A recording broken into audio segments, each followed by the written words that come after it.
إن الحمد لله نحمده ونستعينه ونستغفره ونعوذ بالله من شرور أنفسنا ومن سيئات أعمالنا من يهده الله فلا مضل له ومن يضلل فلا هادي له وأشهد أن لا إله إلا الله وحده لا شريك له وأشهد أن محمدا عبده ورسوله يا أيها الذين آمنوا اتقوا الله حق تقاته ولا تموتن إلا وأنتم مسلمون يا أيها الناس اتقوا ربكم الذي خلقكم من نفس واحدة وخلق منها زوجها وبث منهما رجالا كثيرا ونساء واتقوا الله الذي تساءلون به والأرحام إن الله كان عليكم رقيبا يا أيها الذين آمنوا اتقوا الله وقولوا قولا سديدا يصلح لكم أعمالكم ويغفر لكم ذنوبكم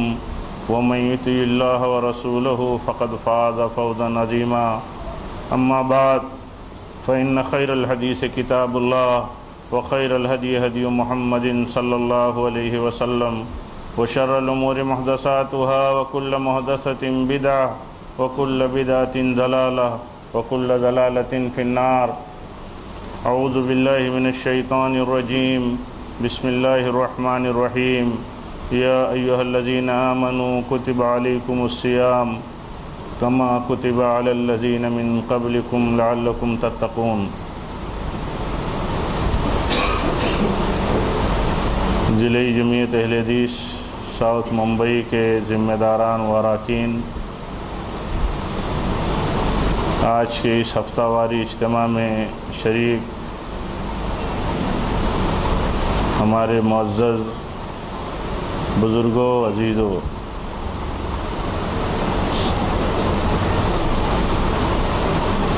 اللہ تعالیٰ نے جتنے احکام ہم پر نازل فرمائے ہیں اور جن کی پابندی کا ہمیں حکم دیا ہے،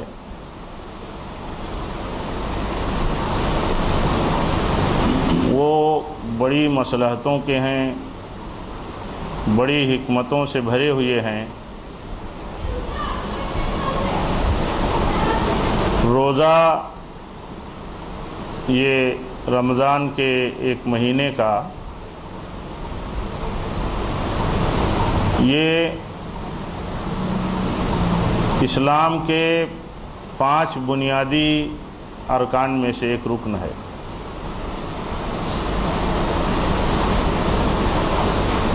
اور اس نقطہ نظر سے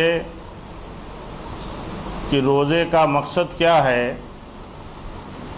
روزہ اللہ تعالیٰ نے کس لیے فرض کیا ہے، تو جب ہم یہ جانتے ہیں اور سمجھتے ہیں کہ اللہ تعالیٰ نے اسے 5 اسلام کے پلر میں ایک پلر بنایا ہے، ایک رکن بنایا ہے، تو اسی سے یہ بات سمجھ میں آتی ہے کہ روزے کی فرضیت کا مقصد یہ ہے کہ اسلام کی عمارت کی حفاظت کی جائے، اسلام کے قلعے کی حفاظت کی جائے، اس لیے کہ جب تک اس رکن کی حفاظت نہیں ہوگی اسلام کے قلعے کی حفاظت نہیں ہو سکتی۔ بہت مشہور حدیث ہے، اللہ کے نبی صلی اللہ علیہ وسلم نے فرمایا ہے کہ بنی الاسلام علی 5 شہادت اللہ الہ الا اللہ و اقام الصلاۃ و ایتاء الزکاۃ و صوم رمضان و حج البیت من استطاع الیہ سبیلا۔ یہ بہت مشہور حدیث ہے۔ اس حدیث میں اللہ کے نبی صلی اللہ علیہ وسلم نے اسلام کے 5 پلر گنائے، یہ 5 پلر ہیں، یعنی اسلام کی عمارت جو ہے، اسلام کا قلعہ جو ہے، یہ انہی 5 پلر پر قائم ہے۔ یہ 5 پلر ایسے ہیں کہ اگر ان میں کمزوری آئے گی یا ان میں کسی قسم کا نقصان ہوگا، کسی کے ہاں ایک پلر کا نقصان ہوگا، تو یہ سمجھ لے کہ وہ اسلام کی عمارت کو کیسے سنبھال سکے گا، کیسے بچا سکے گا۔ اس لیے میرے بھائیوں، ایک بنیادی مسئلہ ہم پہلے سے یہ سمجھتے چلیں اور اس کو یاد دہانی کے طور پر اپنے ذہن میں رکھیں کہ روزہ جو ہے رمضان المبارک کے مہینے کا، یہ اسلام کا ایک پلر ہے، اللہ تعالیٰ نے اسے سبب بنایا ہے اسلام کی حفاظت کا۔ تو جو سبب ہے اسلام کی حفاظت کا اس کی حفاظت کتنی اہم ہو سکتی ہے۔ اسی لیے آپ دیکھیں گے کہ اللہ تعالیٰ نے اپنے پیارے نبی صلی اللہ علیہ وسلم کو اس کا بے پناہ حریص بھی بنایا تھا۔ بہت حریص تھے آپ، اللہ کے نبی صلی اللہ علیہ وسلم، اتنا حرص تھا کہ اگر آپ گھر میں پتہ لگاتے کہ کھانے کے لیے کچھ ہے کہ نہیں ہے، اگر پتہ چلتا کہ کھانے کے لیے کچھ نہیں ہے تو آپ بتا دیتے کہ میں روزے سے ہوں۔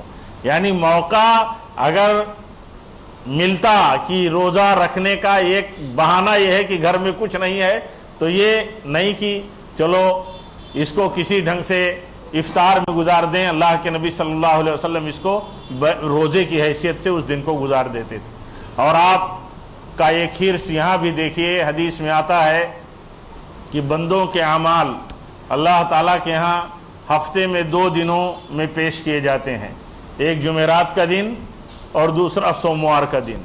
اللہ تعالیٰ کے ہاں یہ دونوں دنوں میں پورے ہفتوں کے عمل جو ہیں بندوں کے پیش کیے جاتے ہیں۔ اللہ کے نبی صلی اللہ علیہ وسلم فرماتے ہیں میں یہ چاہتا ہوں کہ میرا عمل جب پیش کیا جائے تو میں اس دن روزے سے ہوں۔ یعنی آپ جمعرات کو اور سنیچر کو اس لیے روزہ رکھتے تھے کہ اس دن عمل جب پیش کیا جائے میرا تو اللہ تعالیٰ کے ہاں اس پیشی میں یہ ہو کہ میں اس دن روزے دار ہوں۔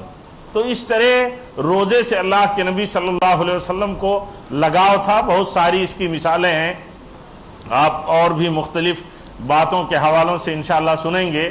تو میں عرض یہ کر رہا تھا کہ بنیادی مسئلہ اسلام میں روزے کی اہمیت کا اور اس کی مقصدیت کا یہ ہے کہ یہ اسلام کا ایک رکن ہے، اس کی حفاظت سے اسلام کی حفاظت ہوتی ہے۔ کیسے اسلام کی حفاظت ہوتی ہے؟ آپ دیکھیے، اللہ تعالیٰ فرماتا ہے اے ایمان والو، میں نے تم پر روزہ فرض کیا ہے رمضان کے مہینے کا، تم سے پہلی بھی قوموں پر فرض کیا تھا، مقصد یہ ہے کہ تم تقوی والے ہو جاؤ۔ اس آیت پاک میں، جسے حافظ محترم نے بھی آپ کے سامنے ابھی پروگرام کے آغاز میں پڑھا تھا، اس آیت پاک میں ایک بات تو یہ بتائی ہے اللہ تعالیٰ نے کہ پچھلی قوموں پر بھی روزہ فرض تھا اور تم پر بھی فرض کیا گیا ہے، یعنی پچھلی انبیاء کی امتوں پر بھی روزہ فرض تھا۔ اس سے ایک بات یہ ثابت ہوتی ہے کہ اللہ تعالیٰ نے جو مصلحت پچھلی امتوں کی سمجھی ہے اور اللہ تعالیٰ نے جو قائم کی ہے ان کی مصلحت اور ان کی مصلحتوں کے لیے روزہ فرض کیا تھا، اللہ تعالیٰ نے وہی مصلحت امت محمدیہ کے لیے ہمارے اور آپ کے لیے بھی طے فرمائی ہے۔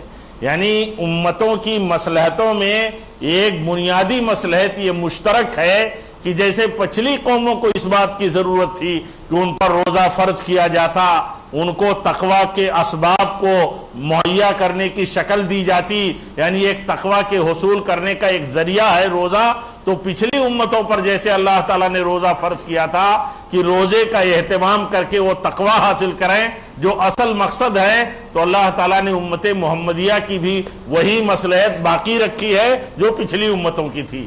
اس سے ثابت یہ ہوتا ہے کہ قوموں کی مصلحت میں ایک بنیادی مصلحت یہ ہے کہ وہ روزہ رکھیں، اور روزہ ایک ایسا ذریعہ ہے اللہ تعالیٰ کی تقوی کے حصول کا کہ اس سے اللہ تعالیٰ تقوی پیدا فرماتا ہے اور تقوی عطا فرماتا ہے۔ اس کی صورت دیکھیے، اس کی صورت یہ ہے کہ ایک روزے دار جب روزہ رکھتا ہے تو اس کا معنی یہ ہوتا ہے کہ ایک پیریڈ میں جیسے آج تقریباً 4:45 بجے سے لے کر کے 7:15 بجے تک، یعنی تقریباً 15 گھنٹے تک ایک روزے دار پانی چھوڑتا ہے، کھانا چھوڑتا ہے، اپنی جائز شہوتوں کو چھوڑتا ہے، یہ ساری چیزیں چھوڑتا ہے۔ کس لیے چھوڑتا ہے؟ یہ اللہ تعالیٰ کے حکم کی فرما برداری کرتے ہوئے چھوڑتا ہے۔ دیکھیے، عام طور پر انسان کے لیے حرام چیزوں سے بچنا ہی بہت مشکل ہے۔ آدمی حرام چیزوں سے نہیں بچتا، حرام چیزوں سے نہیں بچ پاتا، یہ اتنی کمزوری کا مظاہرہ کرتا ہے، حرام چیزوں کا ارتکاب کرتا ہے۔ یہاں دیکھیے اللہ تعالیٰ نے حلال چیزوں سے بچنے کے لیے اللہ تعالیٰ نے روزہ فرض کیا ہے۔ حرام چیزوں سے تو بچنا ہی بچنا ہے، حلال چیزوں میں جو انسان کی سب سے بڑی ضرورت ہے، سب سے بڑی خواہش ہے. انسان کی بہت بڑی خواہش ہے کھانا، انسان کی بہت بڑی ضرورت ہے پانی، انسان کی بہت بڑی ضرورت ہے شہوت، جنسی ضرورتیں. ان چیزوں کو اللہ تعالیٰ نے حلال اور بنیادی اور ضروری ہونے کے باوجود اللہ تعالیٰ نے حرام قرار دیا ہے. حرام قرار دیا ہے روزہ کے پیریڈ میں. اس لیے حرام قرار دیا ہے کہ جو بندہ اللہ تعالیٰ کے حکم پر صبر کرتے ہوئے روزہ رکھے گا، اللہ تعالیٰ اس کو تقوی کا، اللہ تعالیٰ اس کے اندر تقوی کی صلاحیتیں پیدا فرمائے گا. اس سے تقوی حاصل ہوگا. تقوی کن چیزوں سے؟ تقوی حرام چیزوں سے بچنے کا. اگر تقوی کا لفظی ترجمہ کیا جائے تو یہ معنی ہوگا کہ بچنے کی صلاحیت آدمی پیدا کرے، اس کو تقوی کا حصول کہتے ہیں، تقوی والا کہتے ہیں. تو تقوی کن چیزوں سے؟ حرام چیزوں سے بچنے کا. حرام چیزوں سے بچنے کے لیے تیاری کس سے کی جا رہی ہے؟ حلال چیزوں کو حرام کر کے اور حلال چیزوں سے بچا کر کے. اللہ تعالیٰ نے حلال چیزوں سے کہا بچو تاکہ حرام چیزوں سے بچنے کی تمہارے پاس صلاحیت پیدا ہو جائے. کیوں؟ حرام چیزوں سے بچنا یہ اصل مقصد ہے. اصل مقصد یہ ہے کہ بندہ حرام چیزوں سے اپنے آپ کو بچا لے. حرام چیزوں سے بچنے کی صلاحیت اللہ تعالیٰ نے بھرپور پیدا کرنے کے لیے حلال چیزوں سے بچنے کے لیے تیار کیا. اسی لیے آپ نے سنا ہوگا اللہ کے نبی صلی اللہ علیہ وسلم نے فرمایا ہے الصوم نصف الصبر. کیا ہے؟ روزہ جو ہے یہ آدھا صبر ہے. یعنی آدھا صبر جو ہے دین کے تمام مسائل اور احکام پر عمل کرنا ہے، اور آدھا صبر حاصل ہوتا ہے بندے کو روزہ رکھنے سے. صبر کہاں آدمی کرتا ہے؟ حدیث میں آتا ہے یا تفصیلات میں آپ دیکھیں گے کہ اطاعتوں پر کو صبر کہا گیا، اطاعت کرنے کو صبر کہا گیا، حرام چیزوں سے بچنے کو صبر کہا گیا. لیکن یہاں دیکھیے، یہاں کہا گیا حلال چیزوں سے بچو، تم صبر کرو. حلال چیزوں پر تم صبر کرو اس کے استعمال سے. تو حلال چیزوں سے صبر کرنا یہ حرام چیزوں سے صبر کرنے سے بھاری کام ہے. اسی لیے اللہ کے نبی نے فرمایا یہ رمضان جو ہے یہ آدھا صبر ہے. یعنی روزہ رکھنا یہ آدھے صبر کے برابر ہے. اسی لیے کہا جاتا ہے یہ مہینہ جو ہے یہ رمضان المبارک کا مہینہ یہ جو ہے یہ شہر الصبر ہے، یعنی صبر کا مہینہ ہے. صبر کا مہینہ اسی اعتبار سے ہے کہ ایک بندہ حرام چیز سے نہیں حلال چیز سے بچنے کے لیے پابند کر دیا گیا ہے. حلال ضرورتوں کے حصول سے روک دیا گیا ہے کہ حلال چیز تم حاصل نہیں کر سکتے، اس لیے کہ اللہ تعالیٰ نے تمہاری صلاحیتوں کو پروان چڑھانے کے لیے اور حرام چیزوں پر کنٹرول پیدا کرنے کے لیے اللہ تعالیٰ نے تمہیں پابند کیا ہے کہ تم روزہ رکھو اور روزے سے یہ ثابت کرو کہ میں روزے دار ہوں اور روزے میں حلال چیزوں سے بھی بچتا ہوں. حرام چیزوں سے تو بچنا اولا ہی ہے، لازم ہی ہے، تاکہ تمہارے اندر حرام چیزوں سے بچنے کی صلاحیت اور تقوی پیدا ہو جائے. یہ میرے بھائیوں یہ ضرورت اب اسی سے آپ اندازہ لگائیے کہ جو اللہ تعالیٰ فرماتا ہے میں نے پچھلی امتوں پر بھی روزہ فرض کیا تھا، تمہارے اوپر بھی روزہ فرض کیا گیا ہے. یعنی پچھلی امتوں کی بھی مصلحت اسی میں تھی کہ وہ اللہ تعالیٰ کا تقوی حاصل کرنے والے بن جاتے، تو ان کے لیے بھی اللہ تعالیٰ نے ضابطے دیے تھے حلال چیزوں سے بھی بچنے کا، تاکہ حلال چیزوں سے آدمی اپنی تیاری کرے اور اپنی صلاحیتوں کو اور صبر کو استعمال کرے تاکہ حرام جگہوں پر اس کا پورا کنٹرول حاصل ہو جائے. ابھی آپ دیکھیے اللہ تعالیٰ نے اس مبارک مہینے کو اس اعتبار سے کہ یہ صبر کا مہینہ ہے اور رمضان جو ہے یہ آدھا صبر ہے. آپ اندازہ لگائیے کہ اس کو اللہ کے نبی صلی اللہ علیہ وسلم نے اس اعتبار سے یہ دین کا پلر ہے، اس اعتبار سے یہ کتنی اہم چیز ہے. جب ہم پلر پر غور کرتے ہیں، دیکھیے نماز پلر ہے. جو آدمی نماز کا حقیقی طور پر محافظ ہوگا وہ اسلام کے دوسرے احکام کی محافظت کر لے گا. اگر وہ سچا ہے، مخلص ہے، خشوع و خضوع کے ساتھ نماز پڑھتا ہے، اللہ کے لیے نماز پڑھتا ہے، نبی کے طریقے کی نماز پڑھتا ہے، تو ایک تو یہ ہوتا ہے کہ وہ منکرات سے بچنے والا ہو جاتا ہے. منکرات سے نماز روک دیتی ہے. بعض روایتوں میں آپ نے پڑھا ہوگا، سنا ہوگا کہ اگر اللہ کے نبی صلی اللہ علیہ وسلم نے کہیں دیکھا کہ آدمی منکرات کا ارتکاب کرتا ہے تو آپ نے فرمایا کہ نماز جو ہے ابھی اس کی نماز اس کو منکرات سے نہیں روک سکی. یعنی معلوم یہ ہوا کہ اس کی نماز جو ہے ابھی اس اعتبار سے اللہ تعالیٰ کے لیے اللہ کے ہاں بہتر نہیں ہو سکی کہ اسے منکرات سے روکنے والی بن جائے. کیوں منکرات سے روکنے والی بن جائے؟ جو اللہ کا بندہ رکوع کرتا ہے، سجدہ کرتا ہے، سجدے میں پوری ذلت کا مظاہرہ کرتا ہے اللہ تعالیٰ کے لیے. سجدے سے زیادہ ذلت کا کوئی عمل نہیں ہے، لیکن بندہ اللہ تعالیٰ کے لیے سجدہ کرتا ہے. کیوں سجدہ کرتا ہے؟ اپنا چہرہ، اپنی پیشانی زمین پر رگڑتا ہے. کیوں رگڑتا ہے؟ اللہ تعالیٰ کے حکم سے رگڑتا ہے. اللہ کا حکم ہے تو سجدہ کرتا ہے. سجدے کے عمل سے یہ ثابت ہوتا ہے یا اس کا یہ اثر مرتب ہونا چاہیے کہ جو بندہ اللہ تعالیٰ کے لیے سجدہ کرتا ہے وہ بندہ اللہ تعالیٰ کے دوسرے حکم کی فرما برداری کیوں نہیں کرتا.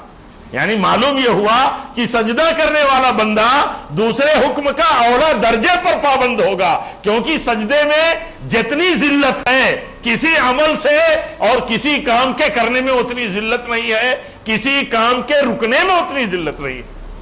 لیکن بندہ اللہ کے لیے سجدہ کرتا ہے تو یہ اللہ کے لیے ذلت اٹھاتا ہے اور ثابت کرتا ہے کہ ہم اللہ تعالیٰ کے حکم کے لیے ہر طرح کی پستی میں جانے کے لیے تیار ہیں، کیونکہ اللہ کے لیے پستی اختیار کرنا یہ بلندی کی دلیل ہے، یہ عظمت کی دلیل ہے. سجدہ پستی کا عمل ہے ظاہر میں، لیکن اللہ تعالیٰ کے ہاں یہ اللہ کی قربت اور عظمت کا عمل ہے. کیوں اللہ کی قربت اور عظمت کا عمل ہے؟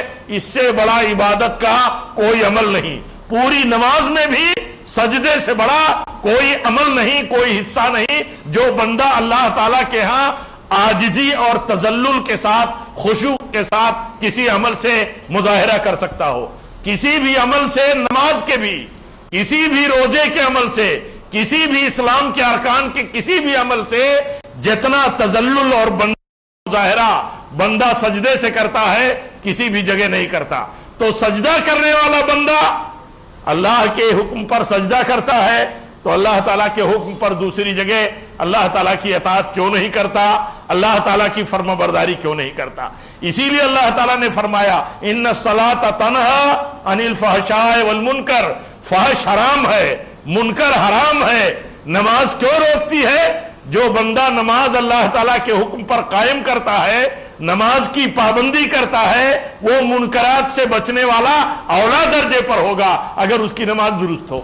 اس لیے بندے کو یہ دیکھنا چاہیے کہ جس کی زندگیوں سے فحش نہ جاتا ہو، جن کی زندگیوں سے منکرات نہ جاتے ہو، فحاشی نہ جاتی ہو، اس کو یہ دیکھنا چاہیے کہ اس کی نماز اپنا اثر قائم نہیں کرتی، اس کی نماز کا اپنا اثر مرتب نہیں ہوا. کیوں؟ اللہ تعالیٰ نے خود بتایا ہے کہ نماز کا ایک مقصد ہے. مقصد کیا ہے؟ فحش اور منکر سے میرا بندہ بچ جائے، اور اللہ تعالیٰ کو فحش اور منکر بہت ناپسندیدہ چیز ہے. ایسے ہی روزہ ہے. دیکھیے روزے میں بندہ حلال چیز موجود ہے، راز میں حلال موقع موجود ہے، ساری سہولتیں موجود ہے، لیکن ایک بندہ روزے سے ہے تو ان سہولتوں کا، کھانے پانی کے سہولتوں کا استعمال نہیں کر سکتا. کیوں نہیں کر سکتا؟ کیوں نہیں ہم کرتے ہیں؟ ہم تنہائی میں بھی ہوتے ہیں، اپنے کمروں میں ہوتے ہیں، کہیں باتھ روم میں ہوتے ہیں، کہیں اکیلے ہوتے ہیں، کہیں اور بہت سے موقع ایسے ہوتے ہیں جہاں آدمی پانی پی سکتا ہے، اپنے خاموشی سے روزے کو ظاہر کرتے ہوئے کھانے پینے کی سہولت حاصل کر سکتا ہے. لیکن کیوں نہیں کرتے ہیں؟ ایک روزے دار ہونے کی حیثیت سے اللہ کے روزے دار بندے کیوں نہیں کرتے ہیں؟ اس لیے نہیں کرتے ہیں کہ اللہ تعالیٰ نے حکم دیا ہے کہ طلوع فجر سے لے کر کے غروب آفتاب تک یہ پورے دن کی پابندی صوم کی تمہیں نبھانی ہے. تو جو بندہ اتنا لمبا پیریڈ اللہ کی فرما برداری نبھاتے ہوئے ان بنیادی حلال چیزوں کو چھوڑ کر کے فرما بردار ثابت کرتا ہے تو اللہ تعالیٰ اس کو بنیاد بناتا ہے. یہ پلر ہو گیا. کیوں پلر ہوا؟ کہ جو بندہ حلال چیزوں کو چھوڑ کر کے اللہ کا فرما بردار ہونا ثابت کرتا ہے وہ بدرجے اور حرام چیزوں کو چھوڑ کر کے اللہ تعالیٰ کا فرما بردار بندہ بنا رہنا ثابت کر دے گا. یہ ہے میرے بھائیوں، اس لیے کہا یہ پلر ہے. جو پلر کی حفاظت نہیں کر پائے گا وہ اسلام کی اور اسلام کے قلعے اور عمارت کی حفاظت نہیں کر پائے گا. اور جو پلر کی حفاظت میں سچا اور مخلص ہوگا وہ ہر حال میں اسلام کی عمارت کی حفاظت کر لے گا. آپ بتائیے کسی خاص موقع پر کہا جائے کہ اس خاص موقع پر آپ بات نہیں کریں گے, آپ کھانا پانی چھوڑے رہیں گے. مان لیجئے نماز پڑھتے ہیں, کھانا پانی چھوڑا ہے بندہ, پیریڈ ہے نماز کا, دوران ہے نماز کا, کیوں بات نہیں کر سکتا, کھانا پانی نہیں استعمال کر سکتا؟ ایک مختصر پیریڈ ہے. یہ مختصر پیریڈ میں اللہ تعالیٰ کی طرف سے تیاری کہاں سے ہے؟ اس بنیاد کی طرف سے. اس لیے میرے بھائیوں, جب غور کیا جاتا ہے تو سمجھ میں آتا ہے کہ جن چیزوں کو اللہ تعالیٰ نے اسلام کا رکن بنایا ہے اس میں فلسفہ کتنا بڑا ہے. فلسفہ یہی ہے کہ اللہ تعالیٰ چاہتا ہے کہ تقوی کی صلاحیت پیدا ہو. تقوی کی صلاحیت پیدا ہونے کا مطلب یہ ہے کہ حرام چیزوں سے بچنے کے لیے آدمی کے پاس کنٹرولنگ پاور پیدا ہو جائے.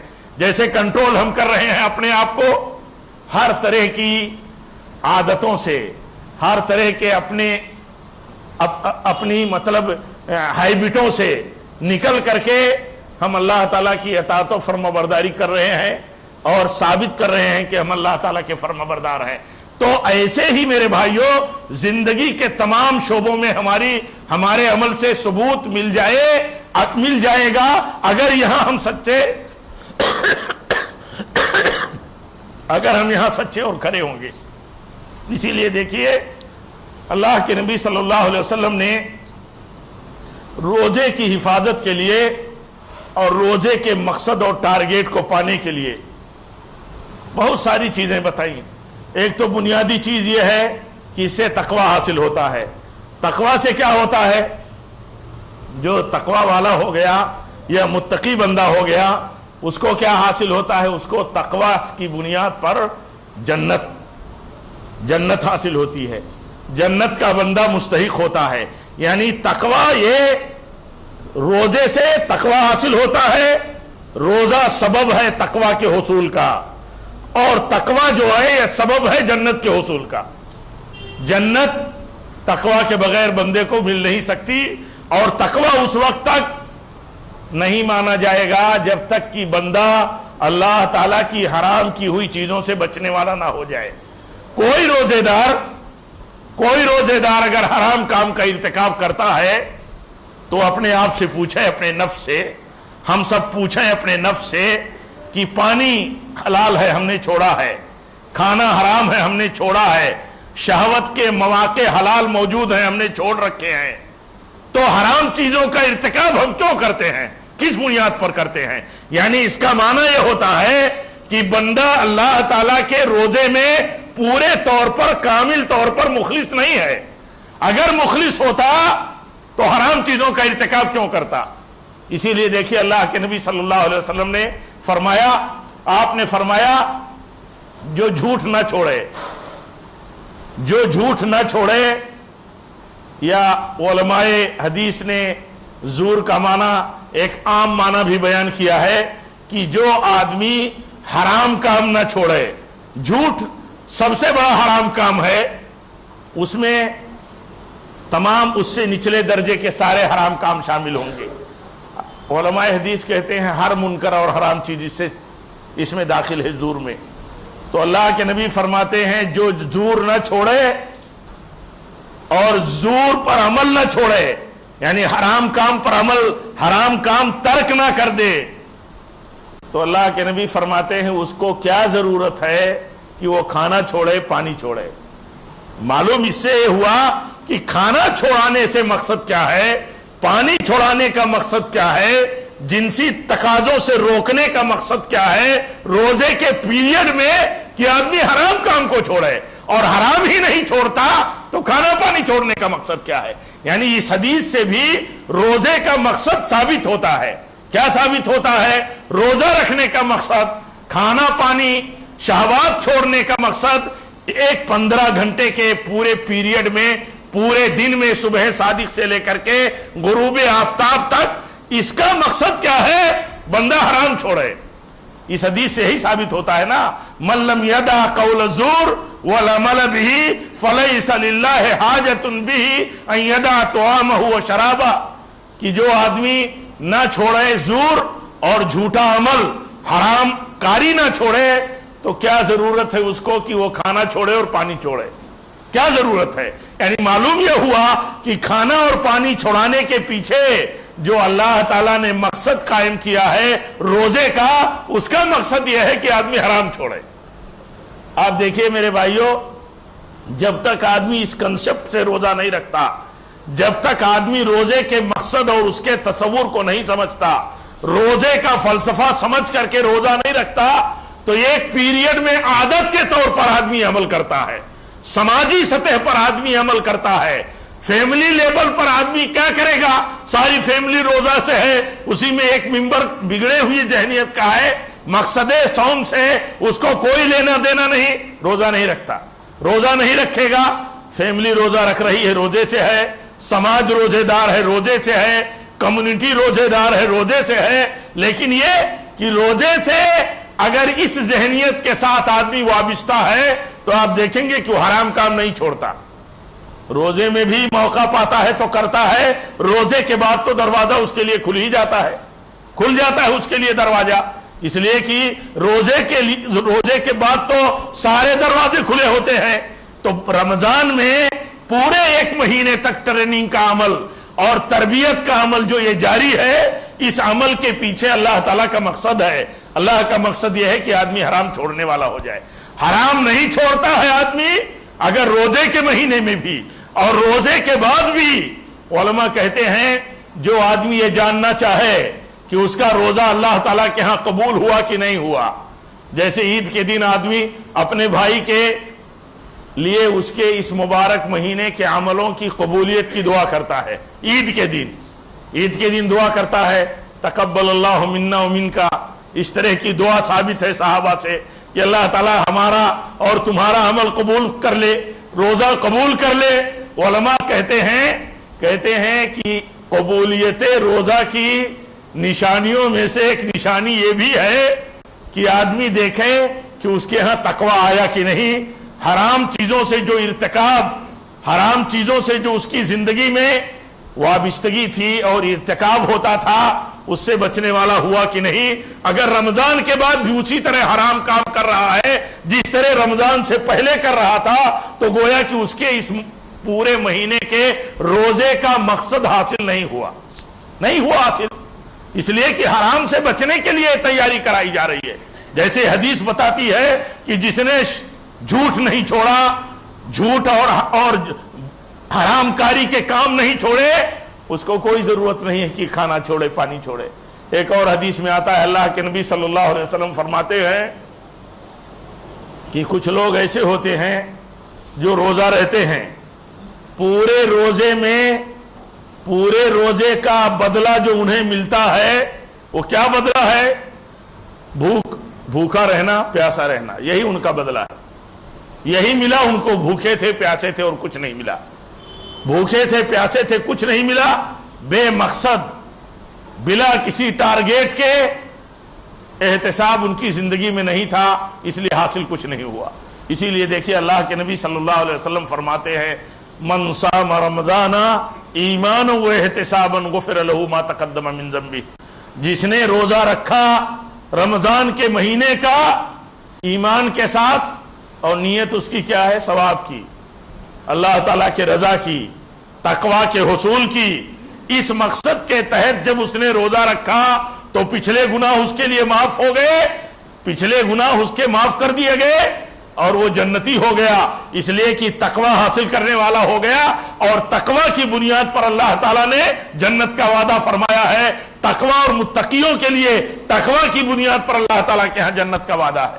میرے بھائیوں، تو یہ چیز اصل ہے، یہ چیز ہماری زندگیوں میں اگر اس نقطۂ نظر سے نہیں ہے تو آپ دیکھیے ہماری زندگیوں میں مقصد بھی حاصل نہیں ہوتا۔ عام مسلمانوں میں دیکھیں گے آپ کہ رمضان کا مہینہ ہے تو داڑھی نہیں چھیڑیں گے، ٹھیک ہے، اچھی بات ہے، جو جس حد تک آدمی اللہ کی اطاعت کر لے اچھی بات ہے، لیکن عید کی نماز پڑھے گا آدمی تو داڑھی چھیلنے کے لیے نکل جائے گا، داڑھی چھیلنا حرام ہے۔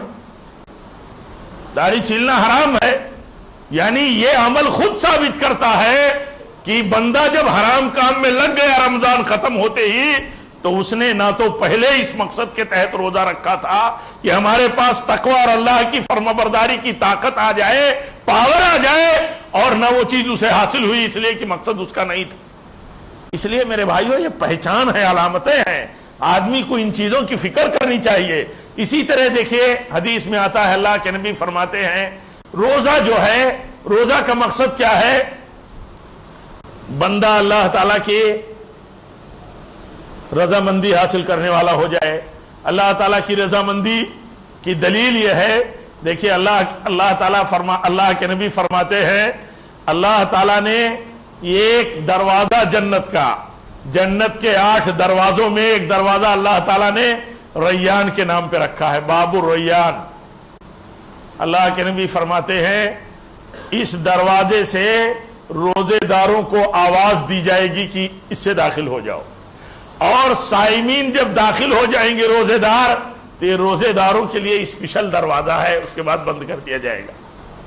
آپ سوچئے، یعنی روزے کی اہمیت اور روزے کی عظمت اور شرف اللہ تعالیٰ نے یہ بخشی ہے کہ روزے داروں کے لیے اللہ تعالیٰ نے جنت کا ایک گیٹ، اسپیشل گیٹ بنایا ہے اللہ تعالیٰ نے۔ یہ دیکھیے، اب روزہ آدمی رکھتا ہے، روزے کا ایک مقصد ہے تقوی کا حصول، روزے کا ایک مقصد ہے اللہ تعالیٰ کی رضا کا حصول، جنت کا حصول۔ دیکھیے روزے کے لیے اللہ تعالیٰ نے روزے داروں کے لیے ایک جنت کا اسپیشل گیٹ بنایا ہے، اس کا نام اللہ تعالیٰ نے رکھا ہے باب الریان۔ اور اسی طرح حدیث میں آتا ہے، اللہ کے نبی فرماتے ہیں الصوم حصن حصین من النار۔ اللہ کے نبی فرماتے ہیں روزہ جو ہے یہ جنت میں جانے کا ایک مضبوط ذریعہ ہے۔ جیسے قلعہ ہوتا ہے، قلعہ آدمی کی حفاظت کا ذریعہ ہوتا ہے، ایسے روزہ جو ہے یہ جہنم سے بچنے کا ایک محفوظ ذریعہ ہے، ایک ٹھوس ذریعہ ہے۔ روزے دار آدمی جہنم سے محفوظ ہو جائے گا۔ آپ دیکھیے روزے کو جہنم سے حفاظت کا ذریعہ بتایا۔ ایک روایت میں آتا ہے اللہ کے نبی صلی اللہ علیہ وسلم نے ایک دن پوچھا، آپ نے پوچھا اچھا بتاؤ آج روزے سے کون ہے؟ حضرت ابوبکر رضی اللہ تعالیٰ عنہ، لوگ خاموش تھے، حضرت ابوبکر رضی اللہ تعالیٰ عنہ نے فرمایا یا رسول اللہ صلی اللہ علیہ وسلم آج میں روزے سے ہوں۔ پھر آپ نے پوچھا اچھا بتاؤ آج کسی مسکین کو کس نے کھانا کھلایا ہے؟ لوگ خاموش تھے، حضرت ابوبکر رضی اللہ تعالیٰ عنہ نے فرمایا یا رسول اللہ میں نے کھلایا ہے۔ پھر آپ نے پوچھا اچھا بتاؤ آج کسی جنازے میں کس نے شرکت کی ہے؟ پھر حضرت ابوبکر ہی بولے یا رسول اللہ میں نے۔ پھر آپ نے پوچھا اچھا بتاؤ کسی مریض کی عیادت کس نے کی ہے؟ پھر حضرت ابوبکر رضی اللہ تعالیٰ عنہ بولے میں نے یا رسول اللہ صلی اللہ علیہ وسلم۔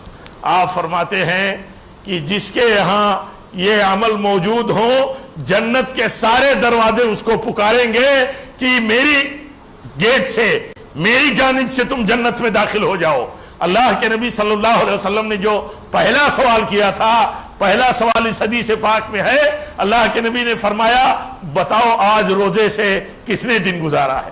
میرے بھائیوں اس سے بھی ثابت ہوتا ہے کہ روزے کا اصل مقصد جو ہے اللہ تعالیٰ کی اطاعت و فرما برداری، اور اطاعت و فرما برداری کی بنیاد پر جنت کا حصول۔ بندہ روزے سے جنت کا مستحق بنتا ہے، روزے سے اسی لیے روزے دار بڑی محبت کرتا ہے۔ حدیث میں آتا ہے روزے دار کو روزے سے بڑی محبت ہوتی ہے، بے پناہ محبت کرتا ہے روزے دار، اسی لیے جب روزہ اس کا کمپلیٹ ہوتا ہے تو سب سے زیادہ خوش ہوتا ہے۔ حدیث میں آتا ہے سب سے زیادہ خوشی روزے دار کو کب ہوتی ہے؟ جب افطار کرتا ہے۔ کیوں؟ اس لیے کہ وہ پورا دن اللہ تعالیٰ کی اطاعت و فرما برداری کرتے ہوئے جب گزار چکا ہے، اور گزارنے کے بعد جب افطار کرتا ہے تو اسے یہ خوشی ہوتی ہے کہ اس نے اللہ کے حکم کی فرما برداری کرتے ہوئے یا اللہ تعالیٰ کی رضا، تقوی کے حصول اور جنت کے لیے اس نے پورا دن روزہ رکھ لیا۔ اللہ تعالیٰ قبول فرمائے، یہ خوشی ہوتی ہے میرے بھائیوں۔ روزے دار کو اسی لیے اللہ کے نبی نے فرمایا بہت زیادہ خوشی اس وقت ہوتی ہے جب وہ افطار کرتا ہے. افطار کرنے میں یہ نہیں خوشی ہوتی ہے کہ اس کو کھانے کا موقع مل گیا. ظاہر سی بات ہے اللہ تعالیٰ جب اپنے فرما بردار بندوں کی فرما برداری میں اسے کھڑا پاتا ہے تو انعام دیتا ہے. انعام ہے افطاری اور کھانے کی آزادی ہے, انعام ہے اللہ کی طرف سے. لیکن بندے کو خوشی کس بات پر ہوتی ہے؟ اس بات پر ہوتی ہے کہ اس نے اللہ تعالیٰ کی فرما برداری کرتے ہوئے روزہ کمپلیٹ کر لیا. میرے بھائیوں کمپلیٹ کر لیا روزہ, اس لیے اسے خوشی ہوتی ہے. تو روزے دار جو حقیقی ہوتے ہیں, مقصد کے تحت روزہ رکھنے والے ہوتے ہیں اور وہ روزے کی فلسفے اور روزے کی اساس کو سمجھتے ہیں, میرے بھائیوں ان کا کنسپٹ کلیئر ہوتا ہے کہ روزے سے ہیں تو کیوں ہیں, تو اس لیے ان کو خوشی بھی بہت زیادہ ہوتی ہے. اور خوشی اسی نقطۂ نظر کی ہونی چاہیے. اگر ہم آپ اس نقطۂ نظر کو اس اعتبار سے نہیں سمجھتے کہ ہمیں خوشی ہوتی ہے, کیوں ہوتی ہے, ہم نے اللہ تعالیٰ کی فرمانبرداری کرتے ہوئے پورا دن روزے کا مکمل کر لیا. کسی بھی عمل پر دیکھیے, کسی بھی عمل پر بندے کو خوشی کب ہوتی ہے؟ جب وہ عمل آدمی کر لے اور اللہ تعالیٰ کے ہاں قبولیت کے لیے فکر مند ہو. اس لیے ہم سب کو روزے کے مقصد کو میرے بھائیوں اسی نقطۂ نظر سے سمجھنا چاہیے. اللہ کے نبی صلی اللہ علیہ وسلم اسی لیے تلقین کرتے تھے, آپ تلقین کرتے تھے روزہ رہو, روزہ رکھو, روزے کا اہتمام کرو. آپ کی عادت طیبہ تھی اور آپ نے فرمایا, کہا دیکھو ایک مہینے کا روزہ رمضان المبارک کے اور ہر مہینے کے 3 دنوں کا روزہ, یہ کیا ہے؟ یہ صوم دہر ہے.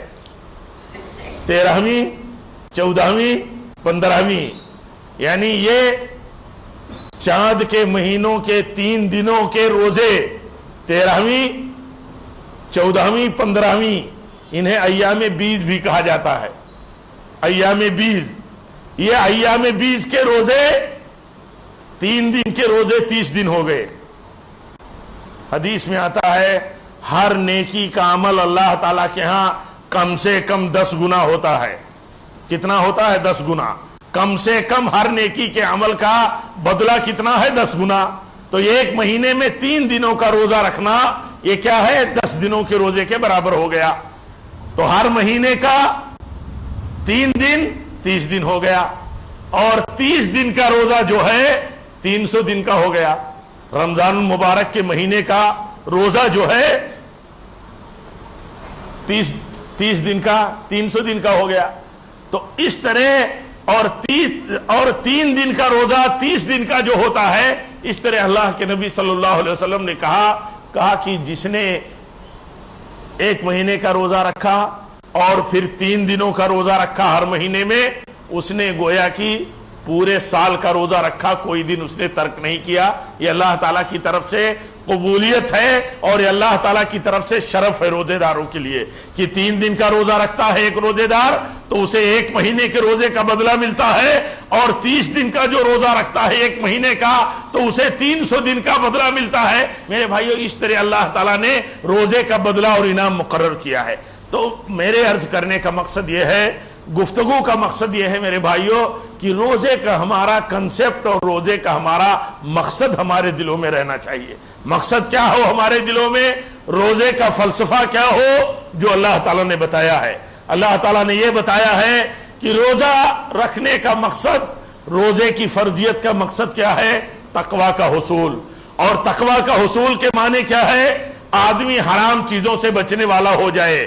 حرام چیزوں سے بچنے والا جب ہو جائے گا آدمی تو یہ ثابت ہو جائے گا کہ بندہ تقویٰ والا ہے, حرام چیزوں سے بچے گا. وہ حرام چیزوں سے بچنے کی تمام شکلیں, جتنے حرام کام ہیں تمام چیزوں سے آدمی بچنے والا ہو. یہ میرے بھائیوں روزے کی قبولیت کی نشانی بھی ہے.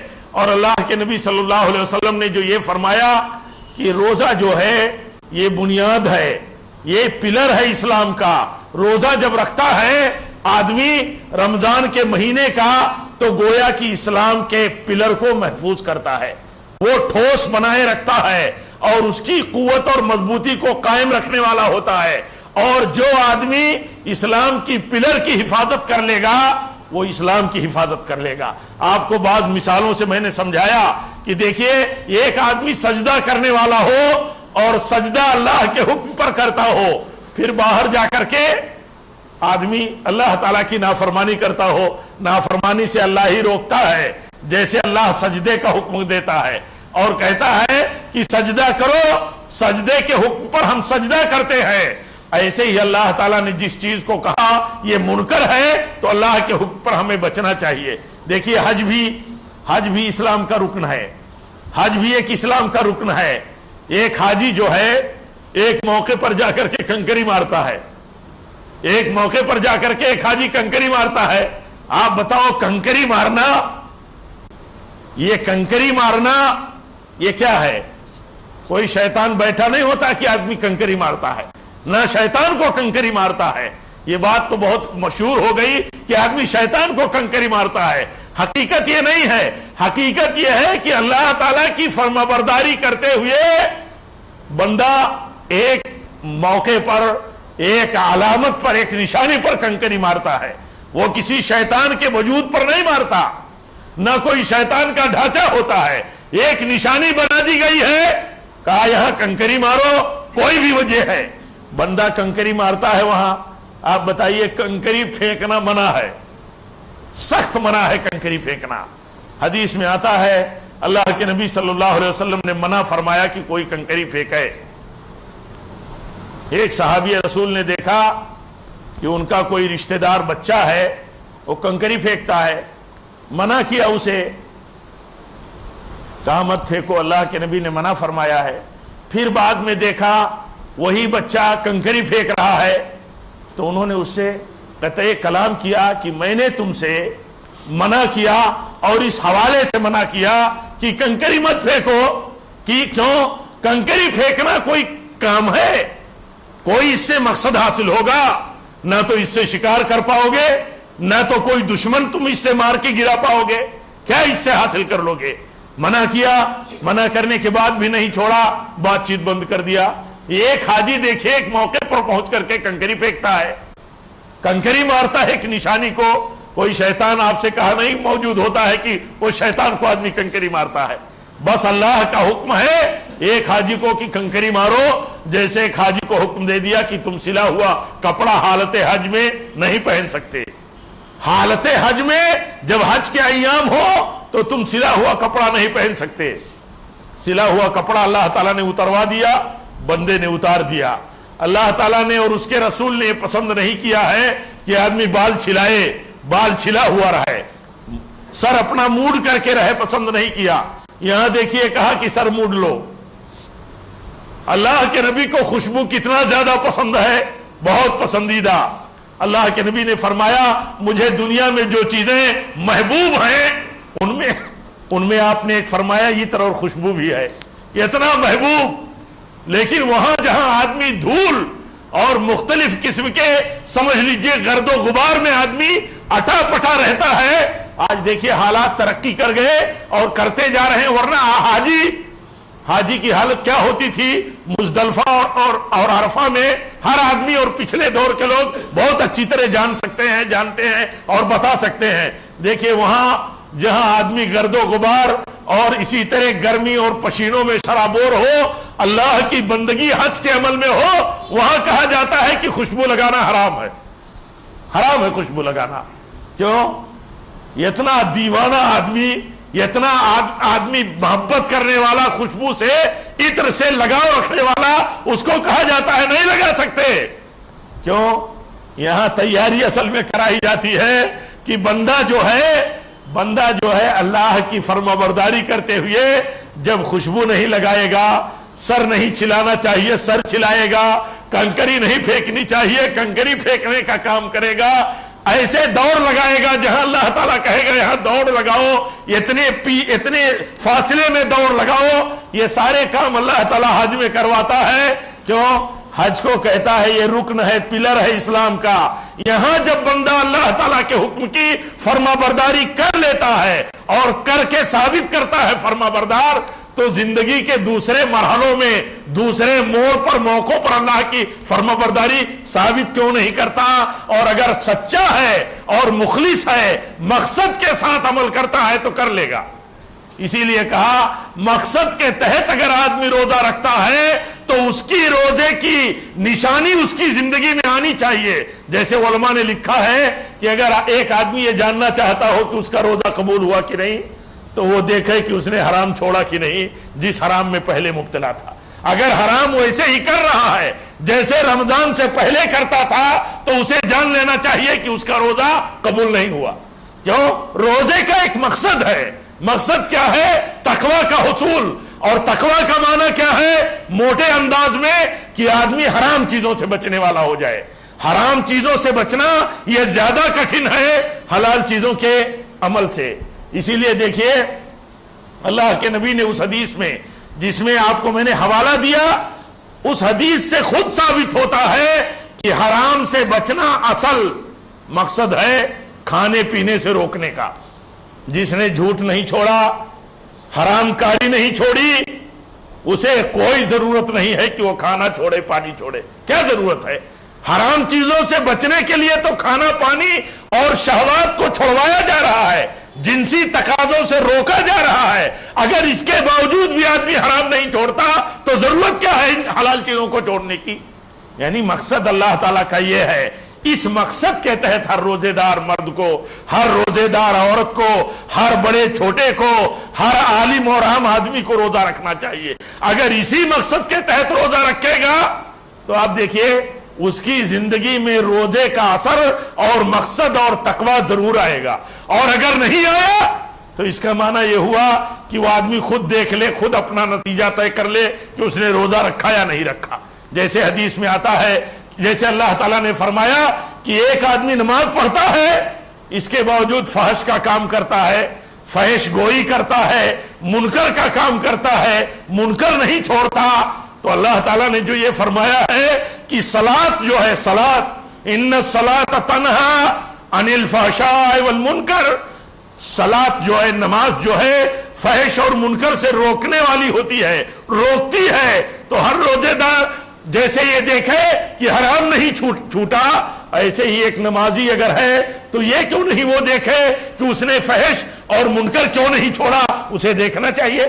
تو ہر چیز کا ہر عبادت کا ایک مقصد ہے. اور میرے بھائیوں سب سے بڑا مقصد تو یہ ہے کہ ہم اسلام کی زندگی میں یہ اطاعت و فرمانبرداری کے اپنے عمل کو اور اپنی سوچ کو اور اپنی اطاعت کی ایکٹیویٹیز کو قائم رکھنے کے لیے اس بنیاد کو ہم قائم کرتے ہیں. بنیاد ہے بنی الاسلام علی خمس میں جو یہ کہا گیا کہ اسلام کی 5 بنیادیں ہیں یہاں جس نے حفاظت ان 5 بنیادوں کی کر لی وہ باقی اسلام کی حفاظت کر لے گا اور جس نے ان بنیادوں کو ڈھا دیا اس نے باقی اسلام کو ڈھا دیا وہ حفاظت نہیں کر سکتا ہے بقیہ اسلام کی.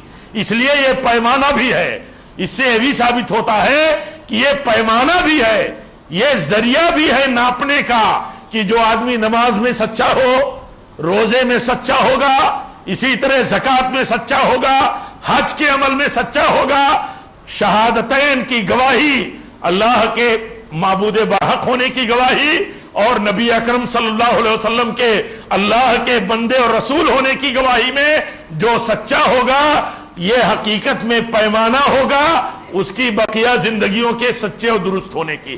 اگر بقیہ زندگیوں میں کہیں سچائی نظر نہیں آتی ہے اور آدمی یہ کہے کہ آدمی بڑا نمازی ہے اس کی نماز کا پیمانہ درست نہیں ہے. ایک چھوٹی سی مثال بتاتا ہوں صحیح واقعہ ہے. حضرت عمر ابن خطاب رضی اللہ تعالیٰ عنہ کے ہاں ایک آدمی آیا کسی مسئلے میں گواہی دینے کے لیے ایک شخص آیا تو حضرت عمر ابن خطاب رضی اللہ تعالیٰ عنہ نے پوچھا کہ تم گواہی دینے تو آ گئے ہو یہ کیسے پتا چلے کہ تم سچے ہو گواہی دینے کے قابل ہو تم معتبر کیسے ہو؟ تو اس نے کہا امیر المومنین یہ فلاں آدمی ہیں یہ جانتے ہیں مجھے. تو حضرت عمر ابن خطاب نے پوچھا آپ جانتے ہو انہیں؟ کہا ہم جانتے ہیں یہ آدمی ٹھیک ہیں اچھے ہیں ثقہ ہیں. تو حضرت عمر فاروق نے ان سے پوچھ لیا کہا پتا کیسے چلا کہ آدمی ثقہ ہے کیسے پیمانہ کون سا پیمانہ ہے تمہارے پاس؟ اچھا بتاؤ اس آدمی کے ساتھ تم نے لین دین کیا ہے؟ کہا نہیں، لین دین تو نہیں کیا ہے۔ تو کہا لین دین سے تو آدمی کی ثقافت ثابت ہوتی ہے۔ آدمی اصل میں آدمی کی شخصیت لین دین سے طے ہوتی ہے کہ لین دین میں آدمی کیسا ہے۔ پھر حضرت عمر بن خطاب نے کہا کہ نہیں، تم نے لین دین نہیں کیا ہے اور تم اس آدمی کے سکا ہونے کی گواہی دیتے ہو، یہ بات درست نہیں ہے۔ پھر پوچھا اچھا یہ بتاؤ کہ اس کے پڑوس میں رہے ہو، تم پڑوسی ہو یا پڑوس میں رہے ہو؟ کہا نہیں ہے امیر المومنین۔ تو کہا دیکھو، پڑوسی جو ہوتا ہے اپنے پڑوسی کے رات اور دن کو جانتا ہے، اس کے آنے جانے کو جانتا ہے، اس کے نقل و حرکت کو سب سے زیادہ کون جانے گا؟ پڑوسی جانے گا۔ کہا تم پڑوس میں بھی نہیں ہو، نہیں رہے ہو اور گواہی دے رہے ہو۔ کہا اچھا یہ بتاؤ تم نے اس کے ساتھ سفر کیا ہے؟ کہا امیر المومنین سفر بھی نہیں کیا ہے۔ تو امیر المومنین نے فرمایا، کہا سفر میں آدمی کا کیریکٹر اٹھ کے آتا ہے۔ آدمی کا کیریکٹر جو ہے، کتنے دیر تک آدمی، تھوڑی دیر ہم آپ کی مجلس میں بیٹھے ہیں، آپ سے تھوڑی دیر ملاقات ہو رہی ہے، تھوڑی دیر کی ملاقات میں تو ہم کچھ بھی اپنی شکل اور حالت بنا سکتے ہیں، لیکن ایک سفر میں جو آدمی کا طویل راستہ کٹتا ہے، وہاں آدمی اپنی شخصیت نہیں چھپا سکتا، اپنا کیریکٹر نہیں چھپا سکتا، آدمی کھل کر کے آ جائے گا۔ حضرت عمر بن خطاب فرماتے ہیں آدمی کے کرائم جو ہیں، اخلاقیات جو ہیں، کیریکٹر جو ہیں، سب سفر میں نکل کر کے باہر آ جاتے ہیں۔ کہا سفر میں بھی آپ نے سفر بھی ان کے ساتھ نہیں کیا، لگتا ہے تم نے گواہی دے دی ہے انہیں صرف مسجد نکلتے ہوئے دیکھتے ہوئے، مسجد سے دیکھا ہے نکلتے ہوئے۔ کہا ہاں اے امیر المومنین، میں وہی جانتا تھا کہ یہ مسجد میں آتے ہیں۔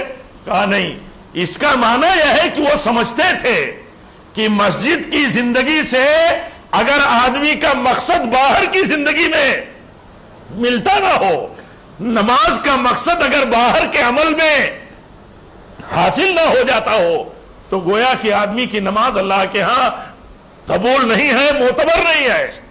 اس لیے دیکھیے وہ اس بات کو صرف نہیں دیکھتے تھے کہ ایک آدمی نماز پڑھتا ہے۔ آخر اللہ کے نبی صلی اللہ علیہ وسلم کو یہ کہنے کی کیا ضرورت تھی؟ ہم امتیوں سے بے پناہ محبت کے باوجود، رحمت اور رافت ہونے کے باوجود، کہ جو آدمی حرام کاری نہیں چھوڑتا اس کو ضرورت کیا ہے کھانا پانی چھوڑنے کی؟ تو آپ منع کرنا نہیں چاہتے تھے کہ آدمی روزہ نہ رکھے، کھانا پانی نہ چھوڑے۔ آپ کے کہنے کا مقصد یہ تھا کہ کھانا پانی چھوڑنے کا ایک مقصد ہے، حرام چیزوں سے بچنا، وہ مقصد تمہیں حاصل ہونا چاہیے۔ میرے بھائیوں، ایسے ہی نماز کا ایک مقصد ہے۔ آدمی کی نماز کا مقصد اس کی زندگی میں آئے، جب آئے تب ثابت ہوتا ہے کہ آدمی کی نماز اپنا اثر دکھا رہی ہے۔ تب تو لوگوں نے کہا، تب تو یہ بات لوگوں نے کہی کہ روزے کی نشانی یہ ہوگی قبولیت کی کہ آدمی حرام کام چھوڑ دیا ہو۔ ایسے ہی نماز کے قبول ہونے کی نشانی کیا ہوئی کہ آدمی کی زندگی سے فحش اور منکر اور حرام کاری نکلتی ہو۔ یہ پیمانہ ہے میرے بھائیوں، یہ پیمانہ نظر آنا چاہیے۔ آج دیکھیے ہر جگہ آدمی بہت ساری نیکیوں کا مظاہرہ کرتا ہے۔ کچھ لوگ کچھ خاص نیکیوں میں بڑے ممتاز ہوتے ہیں، نمایاں ہوتے ہیں۔ آدمی کی یہ خصوصیت نہیں ہوتی، خصوصیت اس کی ہوتی ہے فضائل میں، نوافل میں، نفلی کام میں اس کی خصوصیت ہوتی ہے، لیکن اصل اور بنیادی کام میں کوئی خصوصیت نہیں ہوتی۔ سارے کے سارے لوگوں کو اصل اور بنیادی کام میں، کیونکہ سارے کے سارے لوگوں پر فرائض اور واجبات لاگو ہیں، اس سے آدمی کو کوئی مفر نہیں ہے۔ ہر آدمی فرائض و واجبات کا پابند ہو، پھر اس کے اثرات اس کی زندگی میں ہوں۔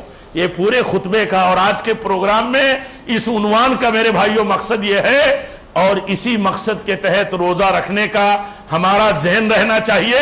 اور یہی چیز خود نبی صلی اللہ علیہ وسلم نے اس حدیث پاک میں بیان کی ہے کہ آدمی روزہ رکھتا ہے تو احتساب ہو، یعنی اس کا مقصد ہو کہ وہ ثواب اللہ کے ہاں پائے، تقوی حاصل ہو، رضا اللہ کی ملے، جنت ملے۔ اللہ کے نبی صلی اللہ علیہ وسلم فرماتے ہیں روزے دار کے پاس خوشبو کی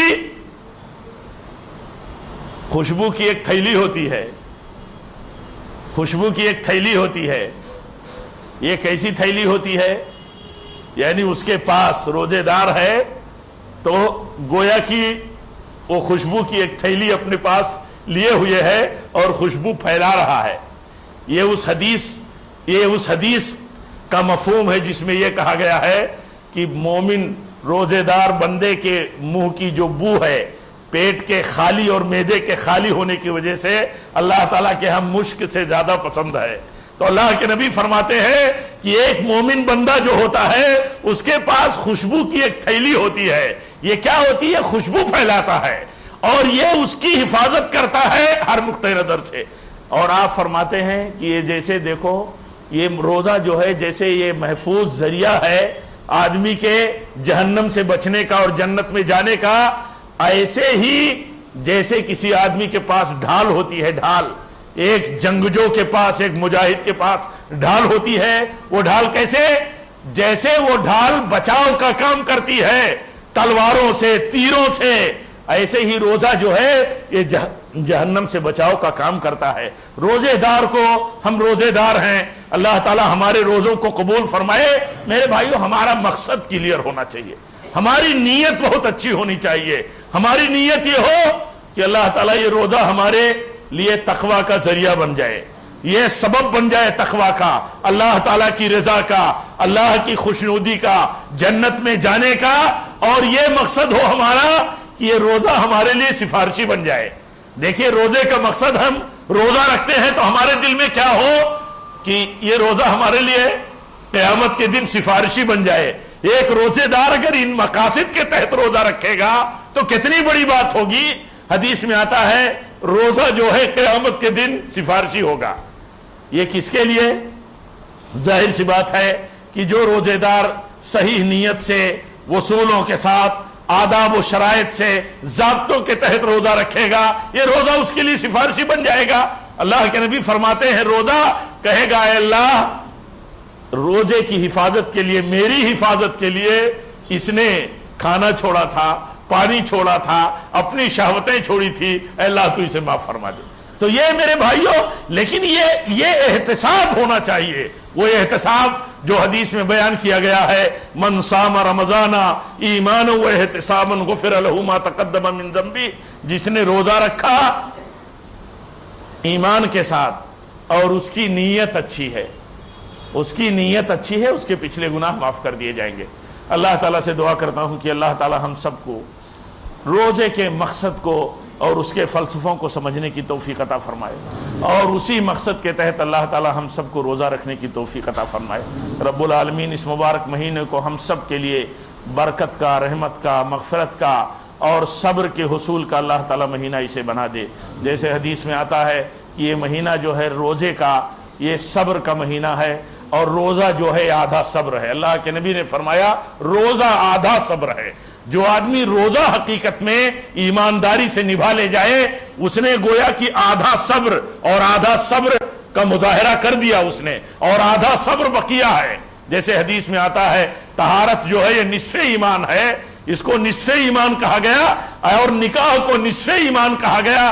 ایسے ہی اللہ کے نبی نے فرمایا روزہ نصف صبر ہے، یہ آدھا صبر ہے. اللہ تعالی ہمیں روزے کے ذریعے صبر کی صلاحیتوں کو حاصل کرنے کی توفیق عطا فرمائے. رب العالمین ہماری اس مجلس کو، اس بیٹھک کو اللہ تعالی ہمارے لیے اس بیٹھک کو اللہ تعالی ہمارے لیے مغفرت کی بیٹھک بنائے، رحمت کی بیٹھک بنائے. رب العالمین اپنے گھر میں اس مجلس کو اپنی طرف سے ہمارے لیے جہنم سے آزادی کا اللہ تعالیٰ ذریعہ بنا دے. رب العالمین اس مبارک مہینے میں جو ہم روزے اور اسی طرح صدقات و خیرات، تلاوت قرآن، یا اسی طرح آخری عشرے جو اللہ تعالیٰ ہمیں حاصل فرمائے اس میں جو کچھ ہم نیکیاں کریں، رب العالمین ان نیکیوں کے بدلے میں ہمیں اپنی رضا کا مستحق بنائے. اور جب تک ہم رہیں اللہ زندہ انہی بنیادوں پر تیری اطاعت و فرما برداری پر رہیں، اور جب بھی ہماری موت آئے تو تیری اطاعت و فرما برداری پر آئے. وآخر دعوانا الحمدللہ رب العالمین.